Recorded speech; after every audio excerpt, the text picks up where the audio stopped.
मित्रों, हम सनातनी लगातार तेजी से अल्पसंख्यक होने की तरफ खुद भी बढ़ रहे हैं और धकेले भी जा रहे हैं। तो आज हम मंदिरों के भव्य और विशाल पुनर्निर्माण क्यों कर रहे हैं? इतिहास में जिस विदेशी मजहब विशेष के आक्रमणकारियों ने हमारी भूमि पर हमारे मंदिर तोड़े, आज उसी मजहब विशेष के अनुयायी उन्हीं आक्रमणकारियों को अपना आदर्श मानकर यहाँ अपनी आबादी लगातार बढ़ा रहे हैं। तो वो साफ तौर पर उन्हीं के नक्शे कदम पर चलकर मंदिर तोड़ने की तरफ ही कदम बढ़ा रहे हैं। तो अब हम हिंदुओं को अपने बहुसंख्यक रहते फिलहाल मंदिरों का और पुनर्निर्माण टालकर पहले उनकी टांगें तोड़ना चाहिए जो हमारे मंदिर तोड़ते आए हैं, वरना इन मंदिरों के दुश्मनों की लगातार बढ़ती आबादी एक न एक दिन हमारे मंदिरों पर फिर हमला करेगी। याद रखिए, इस्लामिक शासनकाल में केवल सत्ता छिन जाने के कारण हमारे मंदिर तोड़े गए थे, पर हम बहुसंख्यक थे, इसलिए हमें फिर सत्ता का और मंदिरों के पुनर्निर्माण का मौका मिल गया। पर हमारे अल्पसंख्यक होने के बाद हमारी आने वाली पीढ़ियों को फिर कोई मौका नहीं मिलेगा।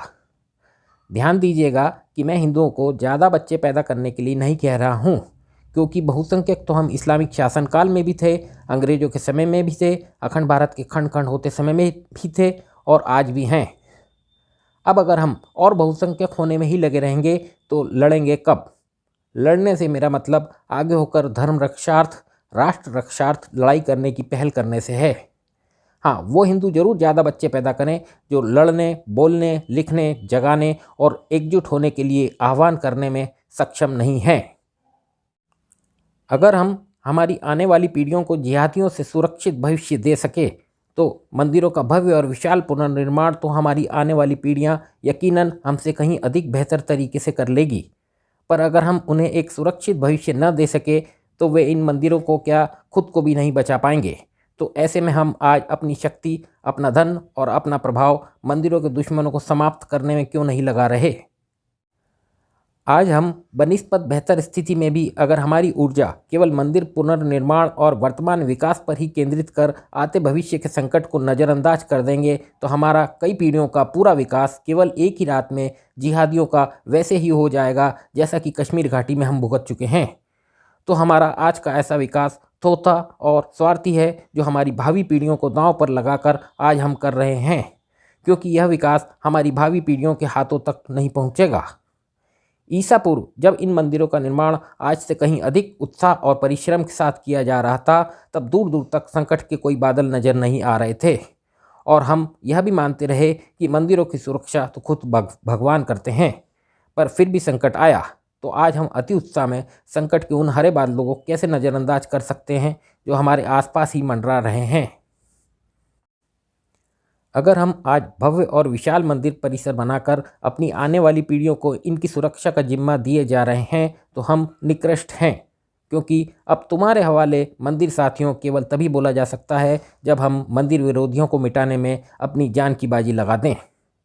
मंदिर विरोधी वो नहीं है जिनकी आस्था मंदिरों में नहीं है या जो मंदिर नहीं जाते। मंदिर विरोधी वो हैं जो मंदिरों से घृणा करते हैं और मौका मिलते ही मंदिर ध्वस्त करने की मंशा रखते हुए आज हमारे साथ भाईचारे का ढोंग कर रहे हैं। 1947 से पहले भी यही भाईचारे का ढोंग चल रहा था, पर पूर्वी और पश्चिमी पाकिस्तान बनते ही मंदिर विरोधियों को मौका मिल गया और आज वहाँ धरती के ऊपर नाम मात्र के मंदिर बचे हैं। एक अपराध पीड़ित या पीड़िता को न्याय मिलना तब नहीं कहा जाता जब उसका घाव ठीक कर दिया जाता है, बल्कि तब कहा जाता है जब उसके अपराधी को सज़ा दी जाती है। तो हमारे सभी 40,000 जमींदोज मंदिरों को न्याय तब नहीं मिलेगा जब हम उनका पुनर्निर्माण कर देंगे, बल्कि असल न्याय तब मिलेगा जब हम मंदिरों के दुश्मनों को सज़ा देंगे। मेरा मतलब सज़ा उनकी कब्रों को देने से नहीं है जिन्होंने इतिहास में हमारे मंदिर तोड़े थे, बल्कि उनको देने से है जिनकी विचारधारा मंदिर विरोधी है, मूर्ति विरोधी है, दूसरों की आस्था की विरोधी है और जो मूर्ति भंजक हैं और मूर्तियों के दुश्मन हैं। आइए समझते हैं कि ये सब कौन हैं, क्यों हैं और ये विचारधारा कहाँ से आई। तो मित्रों, एक पुरानी कहावत है कि डायन भी एक घर छोड़ती है, पर हमारा पाला ऐसों से पड़ा जिनके कुकर्म देख डायन भी शर्मा जाए। जैसे अरब से बाहर दुनिया की पहली मस्जिद अखंड भारत में स्वीकारी गई, जो है चेरामन जुमा मस्जिद केरल। इसके जवाब में होना तो ये चाहिए था कि वे भी भाईचारा दिखाते हुए अरब में एक मंदिर बनने देते, पर हुआ इसका एकदम उल्टा कि इन मस्जिद वालों ने बाद में न केवल अरब से बाहर दूसरों के सबसे अधिक धार्मिक स्थल इसी अखंड भारत में तोड़े, बल्कि अखंड भारत के कई खंड भी हड़पे। इसके नतीजे में आज दुनिया का सबसे अधिक मस्जिदों वाला एकमात्र गैर इस्लामिक देश है भारत, जहाँ के बहुसंख्यक हिंदुओं पर यही मस्जिद वाले बड़ी बेशर्मी से असहिष्णुता का आरोप लगाते आए हैं। और अखंड भारत के जो खंड इन्होंने हड़पे, वहाँ तो इन्होंने अल्पसंख्यक हिंदुओं को और उनके मंदिरों को समाप्ति की कगार पर ला दिया, और इस पर ये शर्म नहीं गर्व करते हैं। यानी मस्जिद वालों ने उस एक घर को भी नहीं छोड़ा जिन्होंने अरब से बाहर दुनिया में सबसे पहले इनकी मस्जिद को मान्यता दी। तो ये सिला दिया इन मस्जिद वालों ने हमारे प्यार का। अब प्यार लौटाने की बारी हमारी है। हिंदुओं की किसी धार्मिक पुस्तक में मस्जिद का कोई जिक्र नहीं है, इसलिए हिंदू मूलतः मस्जिद विरोधी नहीं है, पर मुस्लिमों का मजहब उन्हें मंदिर विरोध के लिए उकसाता है। मित्रों, मैं इस वीडियो के टाइटल में लिखे जिहादी शब्द को भी संक्षेप में क्लियर कर दूं तो कुरान अनुसार हर जिहादी मुस्लिम है और हर मुस्लिम जिहादी, जिसे आप कुरान के मेरे दिए इन रेफरेंस को पढ़कर स्वयं समझ सकते हैं। कुरान मानने वालों में मंदिर विरोधी मानसिकता आती है कुरान की सूरा अल हज की आयत 30 पढ़कर, जिसमें मूर्तियों को गंदगी कहा गया है, और ये अन्य 8 आयतें जो मूर्ति विरोधी हैं। और साथ ही कुरान में दूसरों के धर्मस्थल तोड़ने से मना करने की एक भी आयत नहीं है। तो जिस देश में कुरान की इन सूरा आयतों को बचपन से ही सिर हिला हिला कर रटने वाले मौजूद हों और अपनी आबादी भी बढ़ा रहे हों, वहाँ हमारे मंदिर आखिर कब तक सुरक्षित रह सकेंगे? जब तक इस्लाम मुस्लिमों को मस्जिद बनाने के लिए प्रेरित करता है तभी तक इस्लाम एक मजहब है, पर जब इस्लाम दूसरों के धर्मस्थल तोड़ने के लिए मुस्लिमों को उकसाता है तब इस्लाम एक अतिक्रमणकारी विकृत विचारधारा में तब्दील हो जाता है, क्योंकि यहाँ के अधिकांश मंदिर इस्लाम, मुस्लिम और कुरान के दुनिया में आने से बहुत पहले बने थे।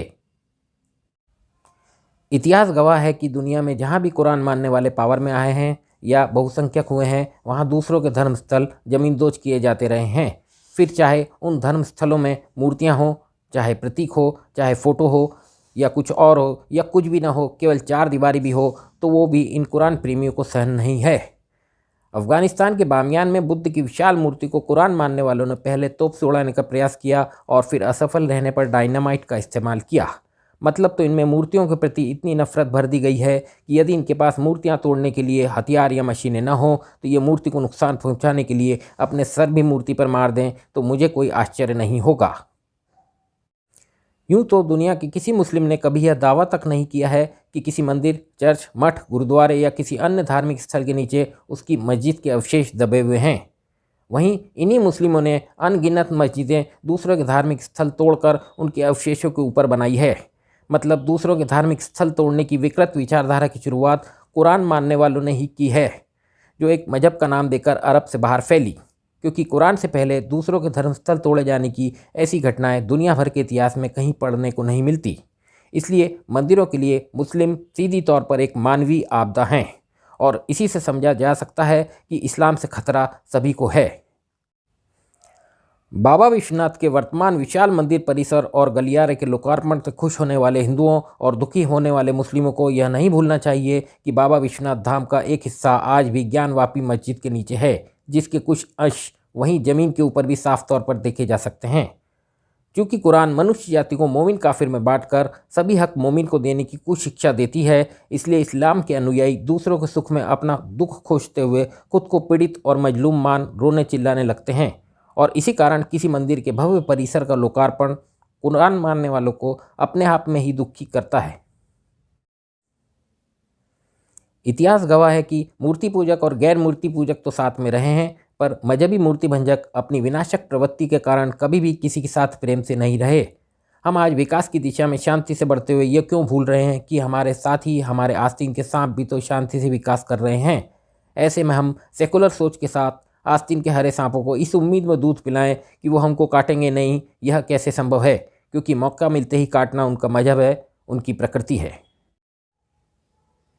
मुस्लिम कुरान से ग्रसित होने के कारण ही तो मंदिरों को तोड़ने के लिए मजबूर होते हैं, वरना कोई मंदिर तो मुसलमानों को मारने काटने नहीं दौड़ता, और न ही किसी मंदिर के नीचे मस्जिद के अवशेष दबे हैं। तो मंदिरों से कौन सा बदला लेते आए हैं ये मुस्लिम? कुरान से ग्रसित होना मैंने इसलिए कहा क्योंकि अगर कुरान मूर्ति विरोधी नहीं होती तो मुस्लिम भी खामखा मंदिर तोड़ना नहीं चाहते। यानी जो पाप मुस्लिम करना नहीं चाहते वह पाप भी मुस्लिमों से करवाती है कुरान।